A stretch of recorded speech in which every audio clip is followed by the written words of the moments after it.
মেঘ বৃষ্টির টাইম, আর একটা রাজ্যে একটা রাজা 4টি বউ। এখন 4টি বউ 4টি ঘর, অন্য রাজ্য থেকে 4টি রাজকুমার চলে এসেছে বেড়াইতে। দুই রাজকুমার এসে বলছে যে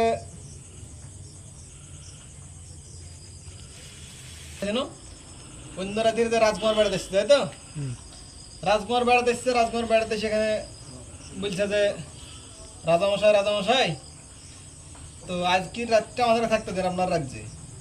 রাজা তো বড় ভারী বিপদে বেরিয়েছে, আমার 4টি বউ 4টি ঘর কি করে থাকতে দেওয়া যায়।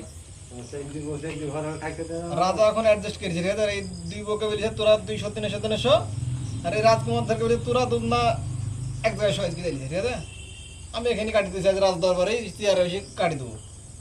তুই রাজা ঘুমাইতে লেগেছে, ঘুমাইতে হক করে তো রাত 10টার সময় চেতন পেয়ে যায়। চেতন পেয়ে বলছে শালার তো 2 রাজ্য থেকে চিনি শুনিনি, যদি রাতে উঠে যদি আমার বউকে করিলাই, প্রত্যেকটা দরজায় তোর একটা গোলাম দিয়ে দিয়েছে, তাহলে তো প্রত্যেকটা মানে এদের দরজা দিয়েছে, ওদের দরজা দিয়েছে। যদি ঘুমাইতে ঘুমাইতে রাত 12টার সময় চেতন পেয়েছে, চেতন পেয়ে শালা যদি গোলামকে যদি মেরে যদি বাড়ি পড়ে তাহলে তো সব আবার তো করে নেবে। তালা মেরে দিয়েছে, 10 নম্বর তালা, তারপর তালাটা মেরে দিয়েছে। তালা মারার পরে তোর রাজা এবার ঘুমাইছে, রাজা ঘুমাইতে লেগেছে, ঠিক আছে? রাজা ঘুমাইতে ঘুমাইতে ঘুমাইতে ঘুমাইতে ঘুমাইতে রাজা কিন্তু ঘুমাইছে। এখন তোর ভোর রাতের দিকে তোর ভোর রাতে গেছে, প্রায় ধর শুনশান রাত, ভোর রাতে গেছে। হটকে চেতন পেয়ে দিকতে দেখছে এই ঘরটা দেখি আমার বড় বউ গেছে, বড় বউর জায়গায় এটা 10 নম্বর তালাকে সব ভেঙে এক জায়গায় দিয়েছে, তাহলে তো ভেঙে জায়গায় দিয়েছে। বড় বউ তো নাই, অমনি মেজবুর কাছে গেছে, মেজবুর কাছে যেয়ে দেখছে মেজব্বু নাই, সব গোলাম গালাকে মেরে এক জায়গায় দিয়েছে।